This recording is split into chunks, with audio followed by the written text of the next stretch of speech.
when we talk about language patterns, this is very interesting because it helps us a lot, as I was telling you.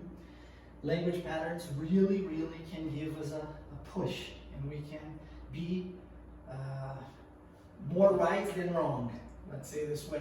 Most likely, most of the times, if you follow the language patterns, if you learn these patterns, you are going to be right.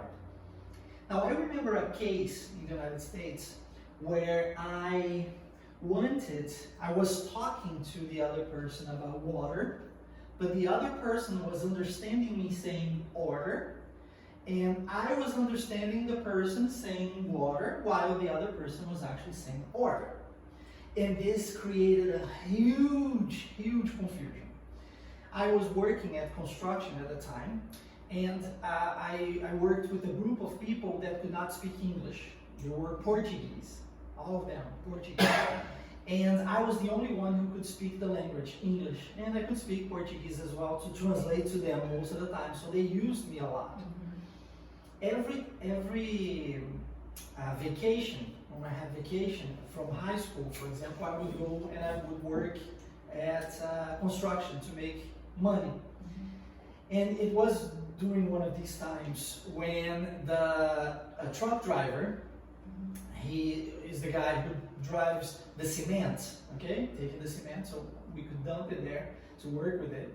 And then as he was finished dumping the cement, he asked me, he said, do you have any order? Do you have any order? But I understood him saying water, okay? So when he said, do you have any order? I say to him, what, to drink? And he goes, no, to make cement. When he said to make cement, I'll go, to make cement? Why, you don't have any water? And he goes, he understood order, so he goes, no, we don't have any order, not for you, not to make cement today. I say, you don't have any water to make cement today? He said, no, we don't. I said, really? Because we're talking about a huge company, right? So I check again, I said, are you sure you don't have any water to make cement today? He goes, yeah, I'm sure. I said, I'm going to talk to my boss. He said, you do that. I said, all right. So he finished, he got in the truck and he left. And I go to my boss and I say, ó, o rapaz disse que não tem água para fazer cimento. Then the guy looked at me and he said, como? Como, pá? Right? Portuguese, he used this pá, like cara. Como, pá, não tem água para fazer cimento para empresa daquele tamanho? And I say, eu perguntei, chequei, confirmei, é isso mesmo, não tem água para fazer cimento. Então vou arrumar as coisas, vamos embora. Então vou arrumar as coisas, vamos embora, porque não tem cimento. Não é possível. E aí começa, o pessoal, a galera começa a arrumar as coisas para colocar no caminhão para a gente poder ir embora para casa. And then he decided to call our boss. And our boss, the owner of the company, could speak English. He was Portuguese, but he could speak English. So he called him, ó, Marcelo falou aqui que o caminhoneiro falou com ele que não tem água para fazer cimento. O que a gente faz? Não tem água para fazer cimento? Uma empresa daquele tamanho não é possível? Vou ligar para lá. Aí, our boss called the company and talked to them, and they said, no, we have plenty of water here to make cement. And then he said, I don't understand. Oh, hold on a second, let me call the truck driver. Yo, I don't remember his name. Oh, Alex, come over here. You told the guy that we had no water to make cement? And the truck driver was like, no, I asked him if he had any order to make cement, not water. And then they called us back, right, and said, no, tem cimento, ele estava falando de order, not de water.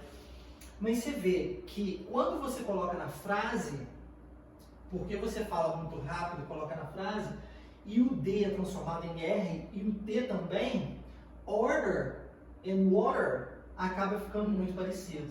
Aqui a gente tem um right? Water, e aqui não. But when you put it in the sentence, do you have any water? Do you have any water? Do you have any water? Do you have any water? And you say it fast in a context, it makes it hard to understand. Yes. Depending on the situation. So he was American, and I could speak perfect English at the time. I had no accent. Hoje eu tenho sotaque, mas na época não tinha nem sotaque. he understood me saying order, and I was saying water, and I understood him saying water when he was saying order. Interessante isso, né? Não, muito. Realmente falando rápido, fica muito igual. Muito igual. And language pattern here, if we're talking about language pattern, the D and the T transformed in R. In American English, this is very common. In Brazil too, in our region where we live, the D's and the T's are usually transformed into G and Chi, right? For example, canivete. We don't say canivete, we say canivete, gilete, vinagrete, right? Marcelo G, we don't say Marcelo D, we say Marcelo G. So if we go to the north of Brazil, they don't do that. Canivete, gilete, vinagrete, correct? The people from the north. But in the United States, the D's and the T's are transformed into R's most of the times. So order becomes order. Water becomes water. Different, huh?